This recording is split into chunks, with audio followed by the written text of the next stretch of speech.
अस्सलामुअलैकुम everyone and welcome back to short lecture series of CS 621। आज हम week number 8 को डिस्कस करेंगे, जिसमें हमारे पास सबसे पहला टॉपिक है what is replication of data. ये क्वेश्चन आपको same as it is paper में आ सकता है। शॉर्ट क्वेश्चन में पूछा जा सकता है कि डेटा की रेप्लिकेशन क्या होती है। तो डेटा को रेप्लिकेट करने से मुराद ये होता है कि डेटा की कॉपीज़ वगैरह बना लेना, मतलब कि एक ही डेटा होगा, लेकिन अगर आप उसकी मल्टीपल कॉपीज़ बना के उसे डिफरेंट सर्वर्स पे स्टोर कर देते हैं, यानी कि डिफरेंट क्लाउड इंस्टेंस पे रख देते हैं, तो वो डेटा को रेप्लिकेट करना कहलाता है। मतलब कि डेटा की डिफरेंट कॉपीज़ बना लेना और उसे डिफरेंट प्लेस पे स्टोर कर लेना, ताकि उसकी अवेलेबिलिटी जो है वो हाई हो सके, मतलब आप उसे कहीं पे भी एक्सेस कर सके, उसका बैकअप ले सके। इसके अलावा डिज़ास्टर रिकवरी जो है वो पॉसिबल बनाई जा सके। इसके बाद यहाँ पे इंपॉर्टेंट ये है कि रेप्लिकेशन की रीजंस क्या हैं, मतलब कि क्यों ज़रूरत पड़ी कि आप डेटा को रेप्लिकेट करें। तो ये इंपॉर्टेंट है शॉर्ट क्वेश्चन के लिए। इसकी रीजंस वगैरह आपने लिखनी होती हैं पॉइंट्स की फॉर्म में। तो इसकी कुछ रीजंस होती हैं, मतलब कि सिस्टम की रिलायबिलिटी को बढ़ाने के लिए आप डेटा को रेप्लिकेट करते हैं। इसके अलावा इसमें स्केलिंग होती है, यानी कि नंबर्स में स्केलिंग हो सकती है, जियोग्राफिकल एरियाज़ में स्केलिंग हो सकती है। ये यहाँ पे MCQs के हवाले से भी इंपॉर्टेंट है कि स्केलिंग कैसे हो सकती है। तो नंबर्स में भी हो सकती है और जियोग्राफिकल एरिया में भी हो सकती है। इसके अलावा इसलिए डेटा को रेप्लिकेट किया जाता है कि अगर कोई एक सर्वर फेल हो जाए तो डेटा जो है वो लॉस्ट ना हो सके, आप दूसरे सर्वर पे डेटा को एक्सेस कर सकें। यानी कि यहाँ पे कुछ रीजंस हैं जिसकी वजह से डेटा को रेप्लिकेट किया जाता है, और ये रीजन कौन सी हैं ये आपने same as it is point की फॉर्म में लिखनी होती हैं। अक्सर शॉर्ट में पूछा जाता है कि डेटा को रेप्लिकेट करने के क्या रीजंस हैं। 3 रीज़न बता दें, 2 रीज़न बता दें, या फिर अगर ये लॉन्ग में आएगा तो आपने 5 रीज़न इसकी बतानी होती हैं।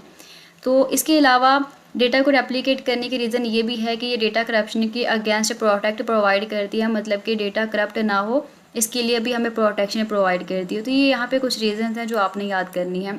अब इसके बाद है replication as a scaling technique. Scaling technique का मतलब क्या होता है कि जब सिस्टम ग्रो करता है ना, तो यूज़र ज़्यादा हो जाते हैं। ठीक है, यहाँ पे मैंने हाईलाइट किया है कि जब सिस्टम ग्रो करता है, यानी कि सिस्टम की ग्रोथ जो है बढ़ जाती है, तो जाहिर है कि उसके यूज़र भी ज़्यादा हो जाएंगे और उसमें रिक्वेस्ट भी बढ़ जाती हैं। तो इसकी वजह यह है कि परफॉर्मेंस जो है वो स्लो हो जाती है। तो डेटा को रेप्लिकेट करना इसलिए भी इम्पॉर्टेंट है ताकि सिस्टम की परफॉर्मेंस को, उसकी रिलायबिलिटी को मेंटेन किया जा सके।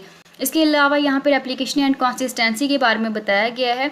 तो रेप्लिकेशन एंड कंसिस्टेंसी में अब यहाँ पे जो मसला पैदा होता है ना, वो बेसिकली यहाँ पे आके क्रिएट होता है कि जब आपने डेटा को रेप्लिकेट कर लिया, आपने डेटा की डिफरेंट यानी कि मल्टीपल कॉपीज़ बना ली हैं। अब उस डेटा को अपडेट करना भी इंपॉर्टेंट है, मतलब कि जब आपने अपडेट करना है डेटा को, तो यहाँ पे 2 क्वेश्चंस अराइज होते हैं। यानी कि जब आप डेटा को रेप्लिकेट करेंगे, उसकी डिफरेंट कॉपीज़ बना लेंगे, तो यहाँ पे 2 क्वेश्चंस अराइज होंगे। और वो 2 क्वेश्चंस क्या होते हैं कि हम सारे डेटा को किस तरह से अपडेट करेंगे, मतलब कि जितना भी डेटा होगा, जितनी भी कॉपीज़ होंगे, सब रेप्लिकास को अपडेट कैसे करना है, और सब रेप्लिकास जो हैं वो किस तरह से कंसिस्टेंट रहेंगे। ठीक है, उसके बाद नेक्स्ट आपके पास है डेटा कंसिस्टेंसी मॉडल्स। अब क्वेश्चन ये राइज हुआ कि हम डेटा को किस तरह से अपडेट रखेंगे, डेटा को किस तरह से कंसिस्टेंट रखेंगे। तो हम इसके लिए कुछ कंसिस्टेंसी मॉडल्स यूज़ कर सकते हैं। और यहाँ पे ये बताया गया है कि कंसिस्टेंसी मॉडल्स को आप 2 ब्रॉड कैटेगरीज में डिवाइड कर सकते हैं, क्लासीफाई कर सकते हैं। और इसकी कितनी और कौन कौन सी कैटेगरीज हैं ये आपने शॉर्ट क्वेश्चन में बताना होता है। शॉर्ट क्वेश्चन में पूछा जाता है कि जो डेटा कंसिस्टेंसी मॉडल्स हैं वो कितने और कौन कौन से हैं। तो ये आपके पास data centric consistency model and client centric consistency models हैं। ये सेम एज इट इज़ आपने नाम लिखने होते हैं शॉर्ट क्वेश्चन में। उसके बाद यहाँ पे एक इंपॉर्टेंट लॉन्ग क्वेश्चन है कि डेटा सेंट्रिक कंसिस्टेंसी मॉडल्स कितने हैं और कौन कौन से हैं। इसके अलावा जो क्लाइंट सेंट्रिक कंसिस्टेंसी मॉडल्स हैं वो कौन से हैं। कि ये सेम एज इट इज़ आपको लॉन्ग क्वेश्चन में पूछा जाता है। इनके नाम आपने अच्छी तरह से देख लेने हैं। इसके अलावा ये ऑब्जेक्टिव में इस तरह पूछा जाता है कि आपको एक मॉडल गिवन होता है, बाद में पूछते हैं कि बताएं ये कौन सा मॉडल है, यानी कि किस मॉडल की टाइप है, ये डेटा सेंट्रिक है या फिर क्लाइंट सेंट्रिक है। इसकी डेफिनेशन इंपॉर्टेंट है MCQs के लिए कि डेटा कंसिस्टेंसी मॉडल जो है ये बेसिकली एक कॉन्ट्रैक्ट होता है। और किसके दरमियान कॉन्ट्रैक्ट होता है? डिफरेंट प्रोसेसेस के दरमियान और डेटा स्टोर के दरमियान। यानी कि डेटा कंसिस्टेंसी मॉडल एक कॉन्ट्रैक्ट होता है प्रोसेसर और डेटा स्टोर के दरमियान। उसके बाद यहाँ पे इंपॉर्टेंट शॉर्ट क्वेश्चन है which is about continuous consistency. In consistencies को डिफाइन करने के लिए 3 इंडिपेंडेंट एक्सिस बताए हैं, यानी कि 3 इंडिपेंडेंट एक्सिस जो हैं वो कौन कौन से हैं, इनके नाम आपने लिखने होते हैं। जिसमें फर्स्ट वन न्यूमेरिकल वैल्यू है, उसके बाद रिलेटिव स्टेलनेस है, मतलब कि जो रेप्लिकास होते हैं वो इनमें डिफरेंस हो सकते हैं। इसके अलावा जो है अपडेट का ऑर्डर है, ये भी इसमें एक एक्सिस है। तो ये 3 एक्सिस होते हैं, इन तीनों के नाम आपने सेम एज इट इज़ याद रखने हैं। इसके बाद नेक्स्ट आपके पास है सिक्वेंशनल कंसिस्टेंसी। अब सिक्वेंशियल कंसिस्टेंसी में क्या होता है कि जितने भी रीड एंड राइट ऑपरेशंस होते हैं उन्हें आप इस तरह से अपेयर करें कि वो एक लाइन की फॉर्म में आ जाएं या फिर एक ऑर्डर की फॉर्म में आ जाएं, क्योंकि सिक्वेंस का मतलब क्या होता है कि कतार की फॉर्म में यानी कि एक लाइन की फॉर्म में आ जाए, तो वो सिक्वेंशियल कंसिस्टेंसी कहलाता है। उसके बाद यहाँ एमसीक्यूज़ के लिए सिर्फ 2 लाइन से इंपॉर्टेंट है कि ये एक वीकर कंसिस्टेंसी मॉडल है जो कि रूल्स की रिलैक्सेशन को रिप्रेजेंट करता है। अगर आपसे एमसीक्यूज़ में पूछा जाता है कि वीकर कंसिस्टेंसी मॉडल कौन सा है, तो ये सिक्वेंशियल कंसिस्टेंसी मॉडल होता है। उसके बाद नेक्स्ट आपके पास है कॉजल कंसिस्टेंसी, मतलब कि जो राइट्स कॉजली तौर पे होते हैं उन्हें आप सेम ऑर्डर में करें, उसके अलावा जो कनकरेंट राइट्स होते हैं उन्हें आप डिफरेंट मशीन्स में डिफरेंट ऑर्डर में कर सकते हैं। ये सिर्फ एमसीक्यूज़ के लिए आपने कुछ लाइन्स देखनी है जो यहाँ पे मैंने हाईलाइट की हैं और अंडरलाइन की हैं। उसके बाद आपके पास है क्लाइंट सेंट्रिक कंसिस्टेंसी मॉडल। ये एक इंडिविजुअल क्लाइंट के व्यू पे डिपेंड होने वाला मॉडल है, यानी कि एक इंडिविजुअल क्लाइंट का व्यू होगा, सिर्फ उसी पे फोकस करेगा। इसके अलावा ये मोबाइल एंड वेब सिस्टम वगैरह में यूज़ होने वाला मॉडल है। एंड मज़ीद इसके लिए यहाँ पे मोस्ट इंपॉर्टेंट एमसीक्यूज़ दिए गए हैं और एक बहुत ही ज़्यादा इंपॉर्टेंट एमसीक्यूज़ हैं, हो ही नहीं सकता है कि पेपर में आपको ना आए। तो यहाँ पे कुछ नोटेशंस वगैरह दी गई हैं, आपने सिर्फ ये देखना है कि क्या नोटेशन है और वो किस काम को रिप्रेजेंट कर रही है। तो ये सेम मैसेजेस आपने याद कर लेना क्योंकि ये मोस्ट इंपॉर्टेंट एमसीक्यूज़ हैं। उसके बाद है इवेंचुअल कंसिस्टेंसी। जिस तरह कि हमने लेक्चर के स्टार्ट में बात की है, डेटा को रेप्लिकेट करना, मतलब कि डेटा की मल्टीपल कॉपीज़ बना लेना। अगर कुछ टाइम तक डेटा की तमाम कॉपीज़ अपडेट नहीं होती तो वो ऑटोमेटिकली अपडेट होना शुरू हो जाती है, मतलब कुछ टाइम के बाद वो ऑटोमेटिकली अपडेट हो जाएंगी। तो ये इवेंचुअल कंसिस्टेंसी कहलाती है, मतलब अगर आप अपडेट नहीं भी करेंगे फिर भी कुछ टाइम के बाद वो खुद अपडेट होना शुरू हो जाएंगी।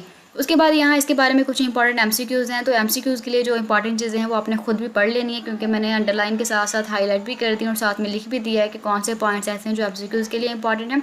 तो ऑब्जेक्टिव पार्ट के लिए जो चीज़ें इंपॉर्टेंट हैं वो आपने खुद भी यहाँ से रीड कर लेनी है। इसके बाद क्लाइंट सेंट्रिक कंसिस्टेंसी मॉडल की फर्दर टाइप्स बताई गई हैं, जिसमें सबसे पहले है मोनोटोनिक रीड्स। मोनोटोनिक रीड्स का मतलब क्या होता है कि अगर प्रोसेस ने एक वैल्यू रीड कर ली है तो फ्यूचर में वो दोबारा से उसे रीड नहीं करेगा।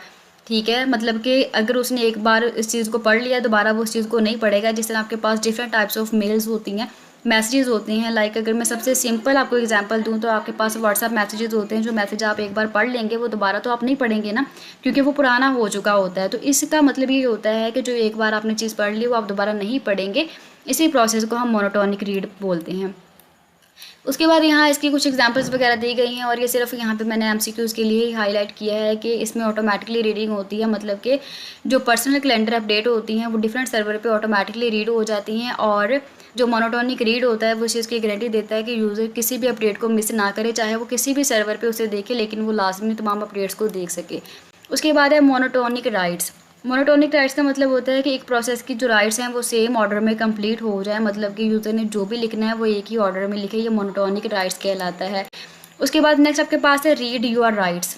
रीड यूर राइट्स का मतलब क्या होता है कि जो डेटा आप लिखते हैं आप जब रीड करें तो आपको वही डेटा शो हो। ऐसा ना हो कि आपने डेटा कुछ और लिखा है लेकिन जब आप उसके रिजल्ट देख रहे हैं तो आपको कुछ और मिले। तो रीड यूर राइट का मतलब ये होता है कि जो डेटा आप लिखें आपको वही शो होना भी चाहिए।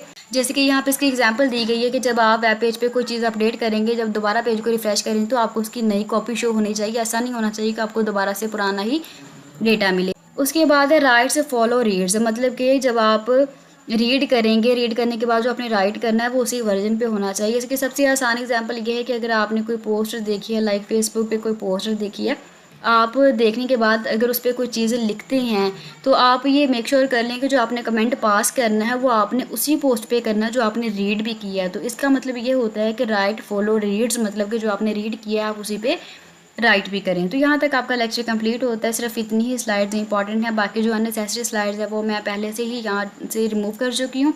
अगर आपको ये हाईलाइटेड PDF चाहिए तो आप इसका जो लिंक है वो डिस्क्रिप्शन बॉक्स में चेक कर सकते हैं, आपको वहाँ से मिल जाएगा, आप इजीली डाउनलोड कर सकते हैं।